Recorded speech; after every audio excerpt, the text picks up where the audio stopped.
सदियों पहले बेबीलोन दुनिया का सबसे अमीर शहर हुआ करता था।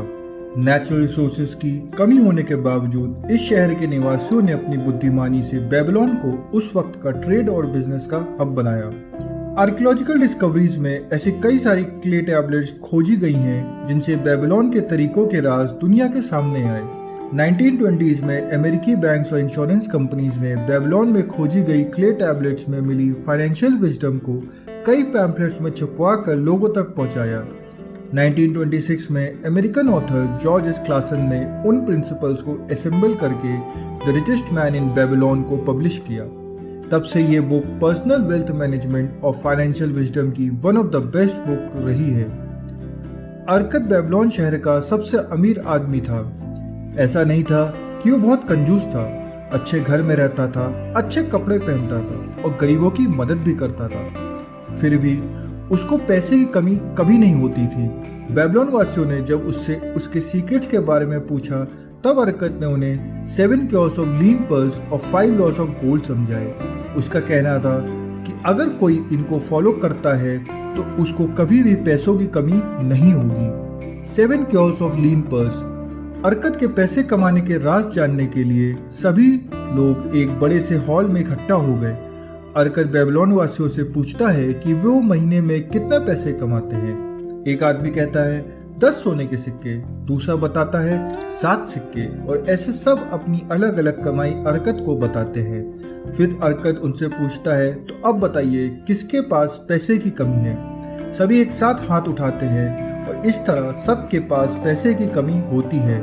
अरकत तब वहां बताता है कि ज्यादा और कम कमाई होने से आपका पर्स हरा भरा नहीं रहता है। महीने में ज्यादा कमाओ या कम, पर्स आखिरी में सबका खाली ही रहता है। ऐसे में अरकत इस खाली पर्स को लीन पर्स बताता है। साथ ही इस पर्स को कैसे लीन होने से बचाया जाए उसके 7 क्योर्स या नुस्खे सभी के साथ शेयर करता है। क्योर 1, पे योरसेल्फ, यानी खुद के कमाए पैसों से खुद को पे करना। ये सुनने में अजीब बात लगती है लेकिन इसका मतलब यही है। आपकी हर महीने जितनी भी इनकम होती है उसका 10% आपको सिर्फ और सिर्फ अपने लिए निकाल कर रखना है। ये 10% सिर्फ आपका है और किसी का भी नहीं। समझने के लिए मान लीजिए एक आदमी महीने के 10,000 कमाता है जिसमें उसके घर का रेंट है 5,000। ऐसे में वो ये 5,000 अपने मकान मालिक के लिए कमा रहा है। ऐसे ही घर का राशन, मोटर बाइक का पेट्रोल और बाकी सभी खर्चों के लिए वे दिन रात मेहनत करके पैसे कमाता है। ऐसे में कोई भी खर्चा करने से पहले उसको सबसे पहले खुद को पे करना है और अपनी कमाई का 10वां हिस्सा खुद के लिए निकालना है जिस पर सिर्फ और सिर्फ उसका अधिकार होगा। ऐसा हर महीने करने से कुछ महीने बाद उसके पास एक अच्छी खासी रकम होगी जो उसके पर्स को कभी खाली नहीं होने देगी। क्योर 2, नीड्स वर्सेस वांट्स। हर कोई अपनी चाहत और जरूरत में उलझा रहता है। ऐसे में दोनों के बीच का अंतर समझना बेहद जरूरी है। आज दुनिया आपके मोबाइल पर है। जब मन चाहे तब कोई भी चीज खरीदी जा सकती है। एक क्लिक पर हॉलीडेज बुक की जा सकती है।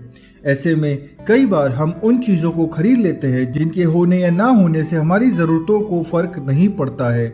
ऐसे में अपने हर महीने के खर्च का बजट बनाना काफ़ी असरदार साबित हो सकता है। इस तरह करने से आपके सामने एक क्लियर पिक्चर रहेगी कि आपको ज़रूरत की किन चीज़ों को खरीदना है और किन चीज़ों पर हो रही फिजूल खर्ची को बंद करना है। क्योर 3, मल्टीप्लाई और मनी। अगर हम खुद को हर महीने अपनी कमाई का 10% पे करते हैं तो कुछ समय बाद हमारे पास एक अच्छी खासी रकम हो जाएगी। ऐसे में हम इस रकम को कोई ऐसे जगह इन्वेस्ट कर सकते हैं जिससे हमें कुछ समय बाद उस पर इंटरेस्ट मिलने लगेगा और उस इंटरेस्ट को हम दोबारा इन्वेस्ट करते जाए और वो समय के साथ दिन दुगना और रात 4 गुना बढ़ता चला जाएगा। अरकत यहाँ सबसे कहता है कि पैसों को अपना गुलाम बनाना सीखो, उसे हर वक्त काम करवाओ ताकि जब अगली बार आप हॉलीडेज पर रिलैक्स कर रहे हो या फिर घर पर सो भी रहे हो तब भी आपका कमाया एक एक पैसा आपके लिए काम कर रहा हो।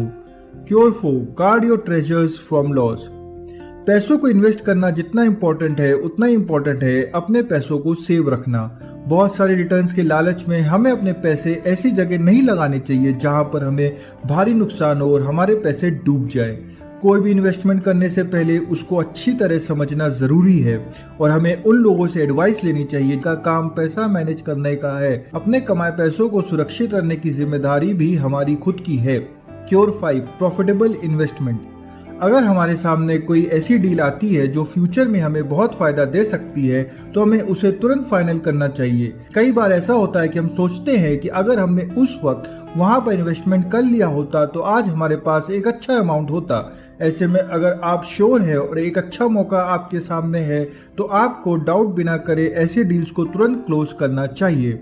क्योरसिक, इंश्योर अ फ्यूचर इनकम। 2019 के कोरोना वायरस आउटब्रेक से हम सब ने सीखा है लाइफ में कुछ भी गारंटीड नहीं है। ऐसे में बहुत इंपॉर्टेंट है कि हम फ्यूचर के लिए इनकम सिक्योर करके रखें। जैसे जैसे एज बढ़ती है वैसे वैसे आपकी बॉडी एंड माइंड दोनों कमजोर पड़ते जाते हैं। ऐसे में बेहद जरूरी है कि हम कुछ ऐसे जरिए रखें जिससे हमारा फ्यूचर हमेशा सिक्योर रहे।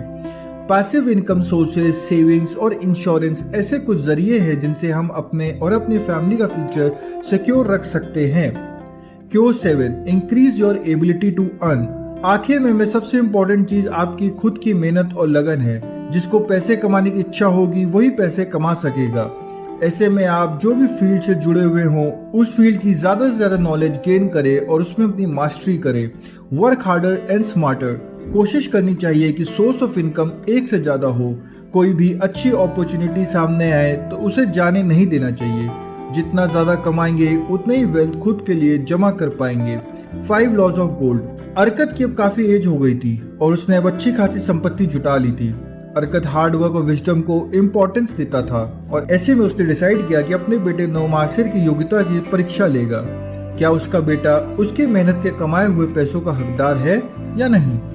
ऐसे में अर्कत नौमासिर को सोने के सिक्कों से भरा एक बैग देता है और साथ में एक क्ले टैबलेट देता है जिस पर 5 लॉज ऑफ गोल्ड लिखे हुए हैं। नौमासिर पैसे और क्ले टैबलेट लेकर दूसरे शहर निकल जाता है। कई साल बीत जाते हैं। उसके बाद एक दिन नौमासिर वापस लौटता है। अर्कत उसको देखकर बहुत खुश है। नौमासिर अर्कत को सोने से भरा एक बैग देता है और साथ ही उसको सोने से भरे 2 और बैग देता है। अर्कत की परीक्षा में नौमासिर सफल हो गया था। नौमासिर अर्कत को बताता है कि सोने के सिक्कों से भरा बैग पाकर उसने कैसे उसका दुरुपयोग किया। पहले तो उसने एक घोड़े वाले के कहने पर एक गलत घोड़े पर जुआ खेला जिससे उसको बहुत नुकसान हुआ और फिर उसने एक ऐसी दुकान खरीद ली जिसे चलाने का उसे कोई भी अनुभव नहीं था। ऐसे में उसके सारे सिक्के खत्म हो गए। वो कभी इतना निराश नहीं था जितना उस वक्त हुआ था। ऐसे में उसने 5 लॉज ऑफ गोल्ड पढ़े जिस पर उसको अभी तक ध्यान नहीं गया था। नौमासिर को अब समझ आ गया था कि उसके पिता ने उसको वो क्ले टैबलेट्स क्यों दी थी। ऐसे में उसने कड़ी मेहनत की और अपने नुकसान के साथ साथ कई गुना मुनाफा भी कमाया। Law 1, gold comes gladly and in increasing quantities for any man that would put aside 10% for his future and family।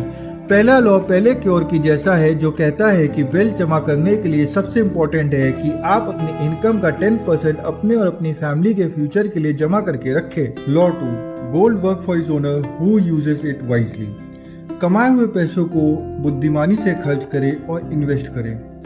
ऐसा करने से आपके कमाए हुए पैसे खुद को मल्टीप्लाई करते हैं। Law 3, gold clings to wise owner.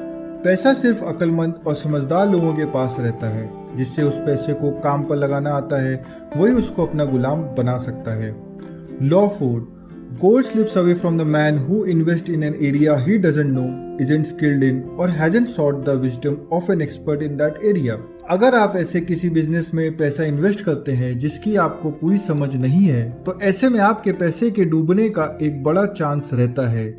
Law 5, God flees the man who would force it to impossible earnings or who follows the advice of tricksters and schemers or who trusts it to his own inexperience and romantic desires in investment। 2 दिन में पैसा double और high returns वाली scheme में invest करने से बचना चाहिए। ऐसे कई ठग हैं जो आपकी मेहनत के कमाए हुए पैसों को आपसे यूं चंपट करके निकल जाना चाहेंगे। Why you should read The Richest Man in Babylon। हर कोई एक अच्छी और सिक्योर लाइफ चाहता है और फाइनेंशियल स्टेबिलिटी उसमें एक अहम रोल प्ले करती है। ऐसे में the richest man in Babylon personal finances और वेल्थ मैनेजमेंट को बेहद बारीकी से समझाती है और साथ ही इंस्पायर करती है जिससे आप और मेहनत करें और पैसे कमाएं। किसी भी इमारत को बनाने के लिए बिल्डिंग ब्लॉक्स की ज़रूरत होती है और the richest man in Babylon वही बिल्डिंग ब्लॉक है। इसलिए आपको ये बुक ज़रूर पढ़नी चाहिए। अगर आप चाहें तो डिस्क्रिप्शन में दिए गए लिंक से ये बुक खरीद सकते हैं और साथ ही साथ चैनल को सपोर्ट भी कर सकते हैं।